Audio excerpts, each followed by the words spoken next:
نحمده ونصلي ونصلي على رسوله الكريم أما بعد فأعوذ بالله من الشيطان الرجيم. بسم الله الرحمن الرحيم. ربي اشرح لي صدري ويسر لي أمري واحلل عقدة من لساني يفقهوا قولي. ربي زدني علما ربي يسر ولا تعسر وتمم بالخير وبك نستعين. اللهم فقهنا في الدين، اللهم أرنا الحق حقا وارزقنا اتباعه، وأرنا الباطل باطلا وارزقنا اجتنابه. اللهم إنا أسألك الهدى والتقى والعفاف والغنى. اللهم إنا أسألك علما نافعا، آمین ثم آمین۔ السلام علیکم ورحمۃ اللہ وبرکاتہ۔ امید کرتی ہوں آپ سب خیر و عافیت سے ہوں گے، ایمان، صحت اور تقوی کی بہترین حالتوں میں ہوں گے الحمدللہ۔ اللہ تبارک و تعالیٰ سے دعا ہے کہ اللہ تعالیٰ آپ سب کو اپنے حفظ و امان میں رکھے، آپ کی طرف بڑھنے والا ہر شر اللہ تعالیٰ خیر میں بدل دے، اللہ تعالیٰ ہم سب سے راضی ہو جائے، اللہ تعالیٰ ہم سب سے دین اور دنیا کے بہترین کام کرنے کی توفیق عطا فرمائے۔ اللہ رب العزت اس قرآن کو ہمارے لیے ذریعہ نجات، ذریعہ ہدایت اور ذریعہ بخشش کا سامان بنا دے۔ اللہ رب العزت ہم سب کو قبول فرما لے، ہمارا پڑھنا پڑھانا اپنی بارگاہ الہی میں قبول و منظور فرما لے، آمین ثم آمین۔ الحمدللہ ہمارا ہے 8واں پارہ، ہم دیکھ رہے ہیں سورۃ اعراف، اور اب تک ہم نے اعراف کی 12 آیات مبارکہ کو دیکھ لیا۔ ان آیات مبارکہ میں اللہ تبارک و تعالیٰ فرما رہا ہے کہ جو جہنمی ہے اور جو شیطان کے پیچھے لگیں گے ان کا انجام کیسا ہوگا۔ پچھلی آیات مبارکہ میں اللہ تعالیٰ نے شیطان کے بارے میں بتایا کہ ابلیس کیسے شیطان بنا، اور اس نے کیسے اللہ تبارک و تعالیٰ کی بنائی ہوئی مخلوق کو، یعنی کہ حضرت آدم علیہ السلام کو رد کیا۔ کس وجہ سے رد کیا؟ اس نے اپنے آپ کو بڑا سمجھا، اور انسان ہمیشہ تب مرتا ہے جب وہ غرور اور تکبر میں آ جاتا ہے۔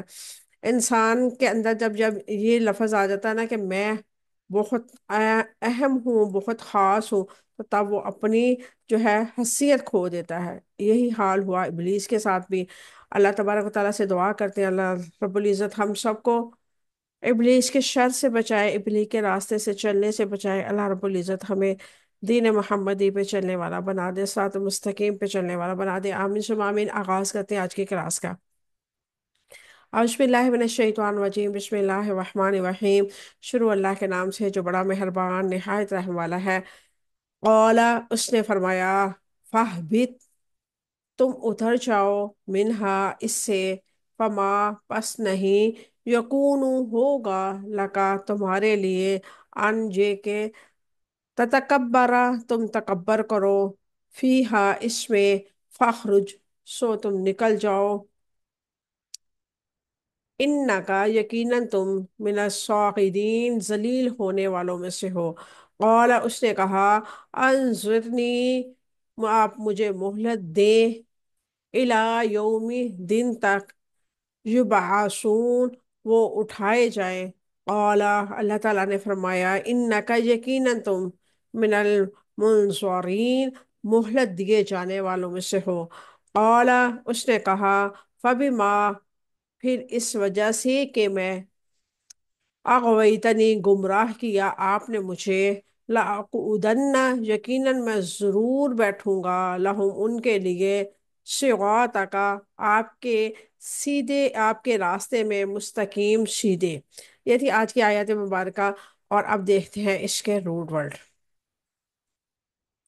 فاہبط، تم اتر جاؤ، با، ہا، با، تو اس کا روٹ ورڈ ہے، من الصاغرین، ذلیل ہونے والوں میں سے، صاد، غین، را، اس کا روٹ ورڈ ہے، انظرنی، آپ مہلت دے مجھے، نون، صاد، را، اس کا روٹ ورڈ ہے، اغویتنی، گمراہ کیا آپ نے مجھے، غین، واو، یا، اس کا روٹ ورڈ ہے، لأقعدن، یقیناً میں ضرور بیٹھوں گا، کاف، عین، دال، اس کا روٹ ورڈ ہے۔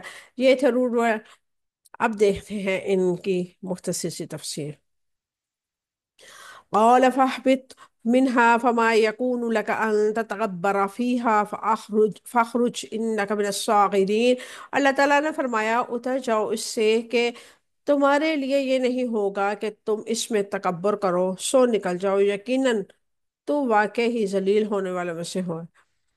اللہ رب العزت نے ابلیس کو جنت سے نکالا اور فرمایا کہ قال فاہبط منہا، اللہ تعالیٰ نے فرمایا اتر جاؤ اس سے۔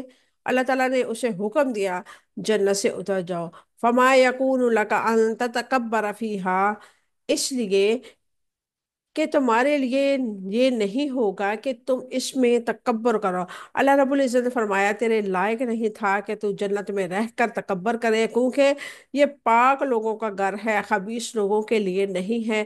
سیدنا ابو سعید خدری رضی اللہ تعالیٰ عنہ اور سیدنا ابو ہریرہ رضی اللہ تعالیٰ عنہ بیان کرتے ہیں کہ رسول اللہ صلی اللہ علیہ وسلم نے فرمایا عزت اسی یعنی اللہ تعالیٰ کی ارضا نیچے کی چادر ہے، اور کبریائی اس کی ردا اوپر کی چادر ہے۔ اللہ تعالیٰ نے فرمایا جو مجھ سے یہ چھیننے کی کوشش کرے گا میں اسے عذاب دوں گا۔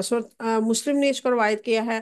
رسول اللہ صلی اللہ علیہ وسلم نے فرمایا جس کے دل میں رائے کے دانے کے برابر بھی تکبر ہوگا، اللہ تعالیٰ اسے کو اندھے منہ جہنم میں پھینکے گا، جہنم میں ڈال دے گا۔ استغفر اللہ ربی من کل ذنب، تو استغفر اللہ۔ رسول اللہ صلی اللہ علیہ وسلم نے فرمایا اللہ تعالیٰ فرماتا ہے کبریائی میری چادر ہے اور عظمت میری تہبند ہے، جو کوئی ان کو مجھ سے چھینے گا میں اس کو جہنم میں ڈال دوں گا۔ ابن ماجہ نے اس کو روایت کیا ہے۔ سید عبداللہ بن عمر رضی اللہ عنہ سے روایت ہے کہ رسول اللہ صلی اللہ علیہ وسلم نے فرمایا اللہ تعالیٰ قیامت کے دن آسمانوں کو لپیٹ لے گا، ان کو دائیں ہاتھ میں لپیٹ لے گا، پھر فرمائے گا میں بادشاہ ہوں، کہاں ہے زوراور، کہاں ہے غرور کرنے والے، پھر زمین کو بائیں ہاتھ میں لپیٹ لے گا جو دائیں کی مثل ہے۔ اسی کے واسطے دوسری حدیث میں ہے کہ پروردگار دونوں ہاتھ دائیں ہیں، پھر فرمائے گا میں بادشاہ ہوں، کہاں ہے زوراور، کہاں ہے بڑائی کرنے والے۔ مسلم نے اس کو روایت کیا فخرج میں انک من الصاغرین، سو نکل جاؤ، یقیناً تو واقعی ذلیل ہونے والوں میں سے ہے۔ اللہ تعالیٰ نے ابلیس کو حکم دیا کہ ذلیل ہونے والوں کے لائق ہے، اس لیے جنت سے نکل جاؤ۔ ابلیس کو اس کے حسد، تکبر اور خود پسندی پر اہانت امیز سزا دی گئی۔ اللہ تبارک و تعالیٰ یہاں پہ ایک چیز ہمیں اور بتلا رہا ہے، جب ہم کسی سے حسد کریں گے، چیز دیکھ کے جیلسی فیل ہوگی، غرور کریں گے اپنے مال پر، اور خود پسندی اپنے آپ کو یعنی کہ اپنی میں کو لے کے آگے چلیں گے، تو پھر ہمارے لیے جنت نہیں ہوگی۔ جنت تو ان کے لیے ہے نا جو کسی کی چیز کو دیکھ کر خوش ہو، کسی کی نعمتوں کو دیکھ کے اللہ سے دعا کرے کہ اس کی نصیب میں کرے، اور اللہ ایسی نعمتیں ہمیں بھی عطا کر۔ کسی کی نعمتوں کو دیکھ کے دعا کرنا جو ہے وہ جائز ہے، بالکل سنت طریقہ ہے، لیکن کسی کی چیز کو دیکھ کے حسد کرنا اور سوچنا اسے کیوں مل گئی اور جو ملی ہے اللہ اس سے چھین لے، تو اللہ تعالیٰ فرماتا ہے ایسے لوگوں کو جنت میں جگہ نہیں ملے گی۔ ابلیس نے اللہ تعالیٰ کے حکم کی نافرمانی کی، ابلیس نے اللہ تعالیٰ کے حکم سن کر فیصلے کی ڈور اپنے ہاتھ میں لے لی کہ وہ قبول کرے یا نہ کرے۔ اسی طرح اللہ تعالیٰ کے فیصلوں کو رد کر کے اس کی حکمت کو دور کر دیا۔ ابلیس نے جان بوجھ کر کفر کا ارتکاب کیوں کیا؟ ابلیس کا اعتقاد منتزلول تھا، اسی لیے اس نے کفر کا ارتکاب کیا، کیونکہ حالانکہ اس کے پاس علم اور معرفت کی کمی نہیں تھی، ابلیس کے اندر گمنڈ کی نفسیات جاگ اٹھی تھی۔ قال انظرنی الی یوم یبعثون، ابلیس نے کہا مجھے اس دن تک مہلت دیں جب وہ اٹھائے جائیں گے۔ ابلیس نے اللہ تعالیٰ سے مہلت کا مطالبہ کیا۔ قال انظرنی، ابلیس نے کہا آپ مجھے مہلت دیں۔ ابلیس کی مہلت کا مطالبہ کرتے ہوئے سوال کیا الی یوم یبعثون، جب وہ اٹھائے جائیں گے، یعنی کہ ابن آدم جب اٹھایا جائے گا، یعنی کہ روزے قیامت، اس دن تک جب وہ دوبارہ اٹھائے جائیں گے۔ ابلیس نے اولاد آدم کو گمراہ کرنے کے لیے دشمنی کا اعلان کیا اور مہلت مانگ لی۔ جیسے ہم کہتے ہیں نا کہ چلے ٹھیک ہے شرط لگا لے یہ کام میں کر کے دکھاؤں گے، تو ایسے ہی اس نے بھی اللہ تعالیٰ کے ساتھ دشمنی اور اللہ کی نافرمانی کی، اور اللہ تعالیٰ سے مہلت مانگ لی، اور اپنے چیلنج کو پورا کرنے کے لیے اللہ تعالیٰ سے اس نے مہلت مانگی، اور اللہ تعالیٰ نے اس کو مہلت دے دی۔ اللہ چاہتا تو نہ بھی دے سکتا تھا، اللہ چاہتا تو اسی ٹائم ابلیس کا کردار ختم کر دیتا، لیکن اللہ تعالیٰ کی معیشت سے یہ سب ہوا، اور اللہ تعالیٰ نے اسے مہلت دی تاکہ اللہ تعالیٰ جو محنت کرنے والے ہیں، جو اللہ کے لیے اپنے آپ کو کنٹرول کرنے والے ہیں، جو اللہ کے رستے پہ اپنے آپ کو ہلکان کرنے والے ہیں، جو اللہ کے رستے پہ مال خرچ کرنے والے ہیں، اور جو بخیل ہے، منافق ہے، جو ظاہری طور پہ تو مسلمان ہے، کلمہ گو ہیں، لیکن اپنے افعال سے، اپنے کردار سے، اپنی زبان سے وہ کسی صورت بھی کلمہ گو نہیں ہے۔ ایسے لوگوں کو اللہ تعالیٰ علیحدہ علیحدہ کرنا چاہتا تھا، اسی لیے اللہ رب العزت نے یہ جو ہے ابلیس کا کردار رکھا۔ قال انصرنی، قال انک من المنظرین، اللہ تعالیٰ نے فرمایا یقیناً تم مہلت دیے جانے والوں میں سے ہو۔ ابلیس کی دعا مسلط کے تحت قبول کر لی گئی۔ قال انظرنی قال انک من المنظرین، اللہ تعالیٰ نے فرمایا یقیناً تمہیں مہلت دیے جانے والوں میں سے ہو۔ ابلیس کی دعا قبول کرنے میں اللہ تعالیٰ کی مسرت کار فرما تھی۔ اللہ تعالیٰ نے اچھے اور برے میں فرق کرنا تھا، اللہ تعالیٰ نے اس کی دعا کو قبول کیا۔ ابلیس کو کب تک مہلت دی گئی؟ ابلیس کو قیامت کے دن تک مہلت دی گئی۔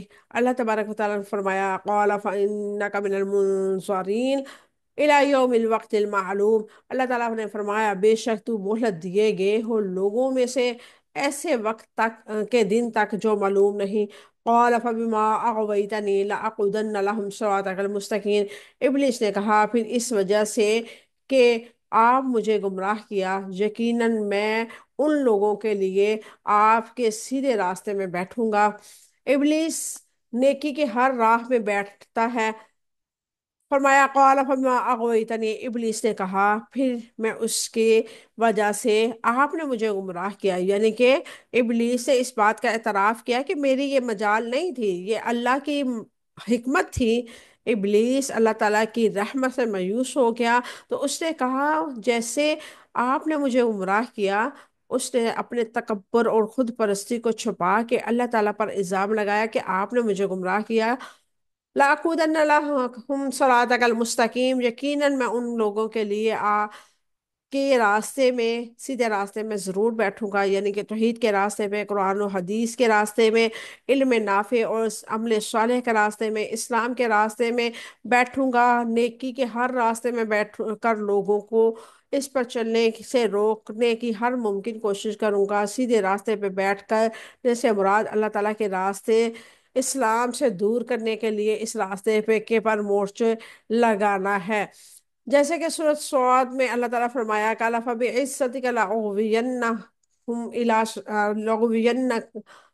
لأغوینہم اجمعین، اس نے کہا میں تیری عزت کی قسم کھاتا ہوں میں ان کو ضرور گمراہ کروں گا۔ شیطان سیدھے راستے سے روکنے کے لیے کیا تدبیرات اختیار کرتا ہے؟ شیطان انسان کے ایمان اور اس کے عقیدے کو خراب کرتا ہے، جس کے نتیجے سے اطاعت متاثر ہوتی ہے۔ سیدہ صبرہ بن ابی فاحقہ رضی اللہ تعالیٰ عنہ بیان کرتے ہیں کہ میں نے رسول اللہ صلی اللہ علیہ وسلم کو یہ بیان کرتے ہوئے سنا بلا شبہ شیطان ابن آدم کے لیے اللہ تعالیٰ کے راستوں میں بیٹھے گا، مثلا وہ اسلام کے راستے میں بیٹھتا ہے، ابن آدم سے کہتا ہے تو اسلام تو قبول کر کے اپنے آباء و اجداد کا دین ترک کرے گا، مگر ابن آدم اس کی نافرمانی کر کے اسلام کو قبول کرتا ہے۔ پھر اسی طرح شیطان راہ ہجرت میں آ کے بیٹھتا ہے، مسلمان سے کہتا ہے کیا تو ہجرت کر کے اپنی زمین و آسمان چھوڑ رہا ہے؟ مہاجر کی مثال تو گھوڑے جیسی ہے جس کی رسی کو دراز کر دیا جائے گا، مگر مومن شیطان کی نافرمانی کر کے ہجرت کر جاتا ہے، مگر پھر وہ مومنوں کے لیے راہ جہاد میں بیٹھ جاتا ہے۔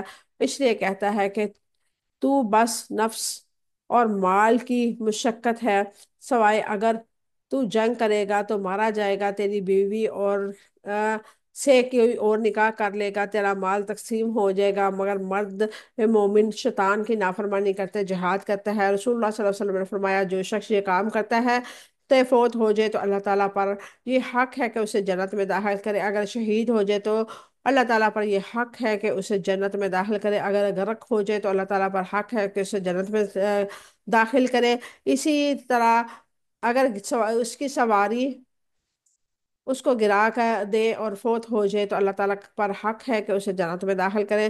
سیدنا ابو ہریرہ رضی اللہ عنہ سے روایت ہے کہ رسول اللہ صلی اللہ علیہ وسلم نے فرمایا جب نماز کے لیے اذان دی جاتی ہے تو شیطان اپنی پیٹھ پھیر کر گھوماتا ہے اور بھاگتا ہے، جب اذان ہوتی ہے تو واپس آ جاتا ہے، پھر تکبیر ہونے لگتی ہے تو بھاگ کھڑا ہوتا ہے، جب تکبیر ختم ہوتی ہے تو پھر واپس آ جاتا ہے، اور آدمی کے دل میں وسوسے ڈالنا شروع ہو جاتا ہے، اگر کہ فلاں بات یاد کر اور فلاں بات یاد کر۔ نتیجہ یہ ہوتا ہے کہ اس کی یہ بھی یاد نہیں رہتا کہ 3 رکعتیں پڑھی ہیں یا 4 پڑھی ہیں۔ ہمارے ساتھ اکثر ایسا ہی ہوتا ہوگا، سبھی کے ساتھ، اور یہ چیزیں کیا ہے، شیطان وسوسے میں ڈالتے ہیں۔ اللہ تبارک و تعالیٰ سے دعا کرتے ہیں اللہ رب العزت ہمیں شیطان کے ہر وار سے بچائے، اللہ رب العزت ہمیں غرور و تکبر جیسی مہلک بیماریوں سے نکال کے عاجزی انکساری کے ساتھ زندگی گزارنے کی توفیق عطا فرمائے۔ اللہ تبارک و تعالیٰ ہمارا خاتمہ ایمان پر کرے، اللہ رب العزت ہمیں توحید والی زندگی عطا فرمائے، اللہ تبارک و تعالیٰ ہمیں شیطان کے ہر وار سے بچا کے خالصتاً ایمان کے رستے پہ چلنے والا بنا دے۔ اللہ رب العزت ہم سب کو اپنی بارگاہ الہی میں قبول و منظور فرمائے، ہمارا پڑھنا پڑھانا اپنی بارگاہ الہی میں قبول و منظور فرمائے، ہمارا یہاں پہ مل بیٹھنا اپنی بارگاہ الہی میں قبول و منظور فرمائے۔ روز قیامت اللہ تبارک و تعالی ہمیں شفا اس کی اجر عظیم عطا فرمائے، اپنے عرش کا سایہ نصیب فرمائے۔ اللہ تبارک و تعالیٰ سے دعا ہے ہماری کمیوں کوتاہیوں کو معاف فرما کے ہمارے لیے جنت کا راستہ آسان اور جہنم کا راستہ مشکل کر دے، آمین ثم آمین۔ ربنا تقبل منا انک انت السمیع العلیم وتب علینا انک انت التواب الرحیم، سبحان ربک رب العزۃ عما یصفون وسلام علی المرسلین والحمد للہ رب العالمین۔ السلام علیکم ورحمۃ اللہ وبرکاتہ۔